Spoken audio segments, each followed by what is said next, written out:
answers to the questions that were submitted in advance. Now we move into the second phase of the evening, and the opportunity is here for you to ask questions about different topics that have not been raised so far, but also to explore with the candidates some of the answers that you've already heard.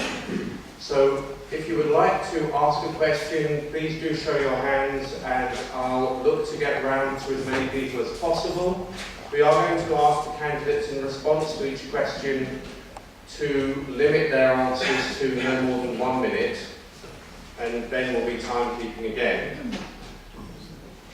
And if the question is for everyone, we'll continue this rotation so that everyone can answer. So I saw a hand go up. The gentleman with the glasses at the back. If you'd like to come forward to speak from the...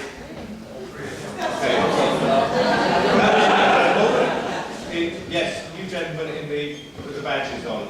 Okay, but could you come forward to the microphone here to speak, please, so everyone can hear you.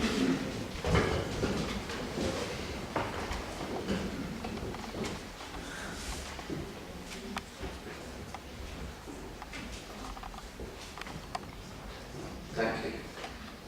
Given that Israel has shown scant regard for more than 77 UN resolutions condemning its actions, what steps will you take to ensure that Israel is held to account by the British government for its continued defiance of international law and for its continuing abuses against the people of Palestine?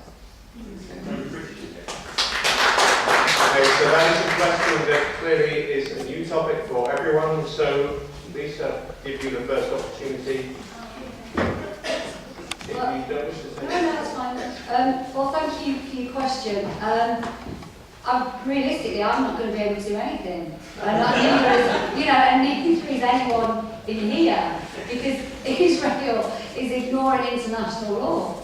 So they're really not going to listen to, people in this room. But what I would say is, I'm an activist and I'm a protester, and I believe strongly in the power of protest and activism. And I think there's just not enough people out on the streets showing their displeasure. So, what will I do personally? What have I done personally? I go out on the streets and I will protest, and I will shout outside Downing Street until someone listens to us and allows Palestine to have their own country and to be recognised. Bilal? Very briefly, fundamental core belief is that Palestine has a right to exist as a free and stable and peaceful place.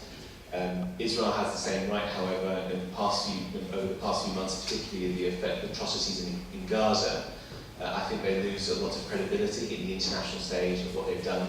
And I don't think we can progress to a two-state solution, as much as I want that, without a real and meaningful conversation about illegal settlements both in the West Bank and over in Gaza, which seems to sometimes be an elephant in the room. We talk about mortar attacks from Hamas and from Palestine, and that again, nobody's going to get anywhere with those attacks, but there's a much wider conversation about where we go from the 1967 borders and beyond that. In terms of what I do outside of this, that's one of my core campaign things. Even if I wasn't a candidate, even if I wasn't a member of the Labour Party, it's something that we're campaigning for. Beyond that, there's really not much more I can say. Thank you. Fred?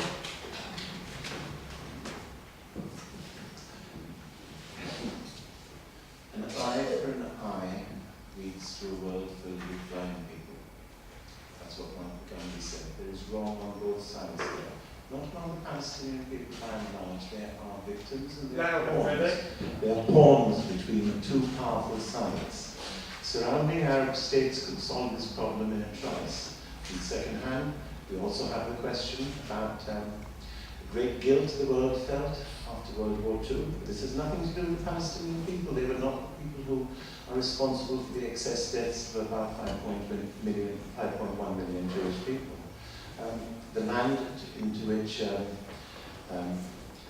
expatriated Jews returned was not empty. It was filled with Palestinians. And when the numbers were small, the two got on harmoniously. There's a lesson here to be learned. when it reached a certain level of immigration, as the Palestinians would have said, you can see here what we have. Exactly that, to shut down rational debate. Immigration caused the tensions here, and it got out of control. And now there's just no rights and wrongs left. I wish I could solve this problem, but I can't. Thank you. We're moving to Well, I support the right of the Palestinian people to determine their own future. I'm a trade unionist, I'm a socialist. I would support workers' sanctions. I wouldn't support a government of the wealthy to implement sanctions. Workers' sanctions can have effect in bringing about a proper and fair and just outcome in this situation. And I would support movements of the Israeli and Arab working class in unity for their own independent interests. Thank you. Rebecca. Okay.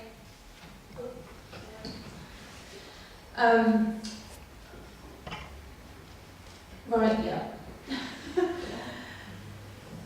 One thing that we can do immediately is to halt the subsidies of arms to countries that are undemocratic or have bad human rights records. Israel's bombing of Gaza last year, as I've been emailed by a number of people, was against international law. The practice of detaining Palestinians without charge and occupying legal settlements, including a wall, is illegal in international law. And in this country, I'm not sure of this number, but I think at least 140 people are paid to push the business of private arms companies around the world, and they do it to many different regimes, including Israel, Saudi Arabia, Bahrain, to name a few.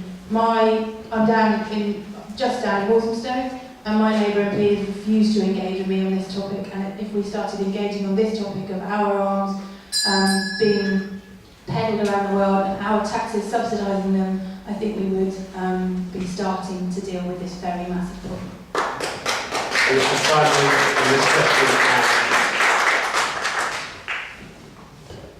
We believe in a negotiated peace settlement with a two-state solution to the conflict. We think that both sides will have to make significant compromises to ensure that the rights of people from both communities are respected. Thank you. Brief and to the point. The gentleman in the yellow jumper, and then I'm going to come across for the next question after that to the lady halfway up on the aisle. That's you, yes, in the dark hair. So you'll line up next. Yes, sir. I obviously not originally was like to ask about manifestos. And if we look back, the Labour Party said they wouldn't introduce student fees. They did. The Lib Dems said they'd do away with them. They didn't. And then at the last event, the manifesto was worthless because the Liberals and Conservatives got together and produced a coalition agreement which the public never had access to. And then they went on to break that coalition agreement. Paragraph 7 of the coalition agreement they broke by taking away women, making women wait up to 5 years more for their pensions. I mean, we can't, let's pay young people money back, but they can't trust it.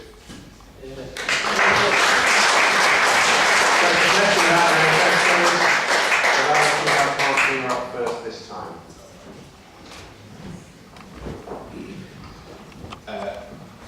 The answer on it is, to the manifesto, is we push ourselves to say this is what we can honestly achieve, this is what we want to believe.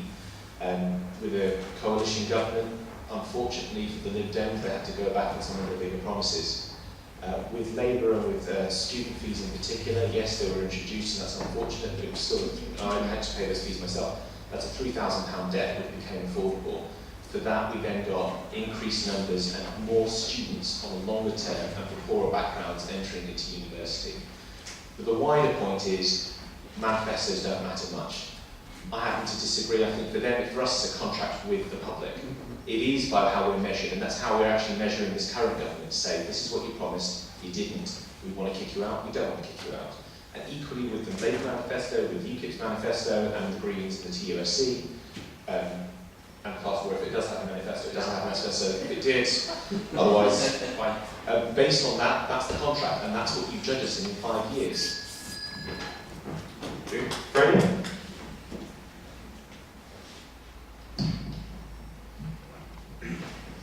Labour says something is unfortunate, you can be very, very sure that it's a lot more unfortunate for most of us than it is for Labour. And that's simply the way it is. Well, manifestos clearly aren't to be believed. Well, the UKIP one is to be believed. It's common sense and it's been arrived at after a lot of discussion and thought. But why are we bothering with manifestos? Yes, But without Nigel Farage, because he hasn't read it. 75% of our laws. 75, that's all right, he's allowed that. 75% of our laws are made in Brussels. It doesn't really matter what parties put in their manifestos. We've given away the rights, and since Mr. Ian Duncan Smith is getting an easy ride over here, I've prepared a list, printout from the Bruges Group. The Bruges Group is an organisation which is not partisan, but it's sceptical of the EU. And they list all MPs in Britain and in other parliamentary democracies, sort of democracies, that exist still within the European Union, in terms of Euroscepticism. The more Eurosceptic the MP, the higher up he is. Just among the Conservative MPs, Ian Duncan Smith is there. He is voting to subvert our democracy and to hand over all powers to Brussels. Manifestos don't matter. Thank you. Ready to move on?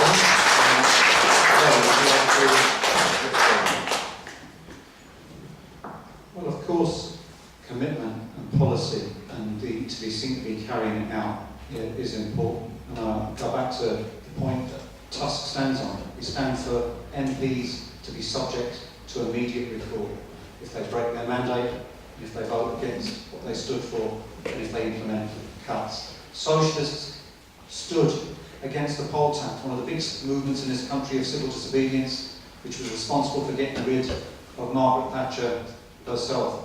Individuals took a stand in that movement of civil disobedience, and they stood by their principle, and some were jailed for it. But it was a bad law, it threatened to impoverish working people, and through that movement and through a principled stand and people doing what they said they do, that poll tax was consigned to the dustbin of history. So a principled stand is important in politics.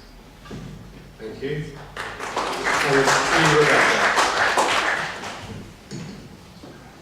Okay, so a research pool of one is not scientific, but Caroline Lucas, in case you're wondering, fought education cuts, fought the dismantling of the NHS, fought cuts to necessary funds for disabled people, fought fracking and fought pointless sanctions, and that's what she said she would do.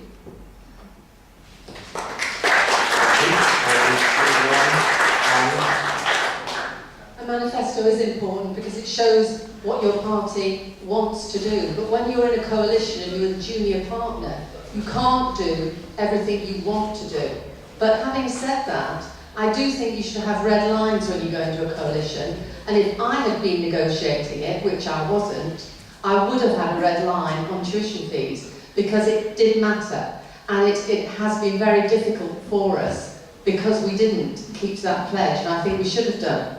But what's very interesting is, since then, since the reforms on tuition fees, where people don't pay anything back until they're on 21,000 a year, a third more poorer students are going to university.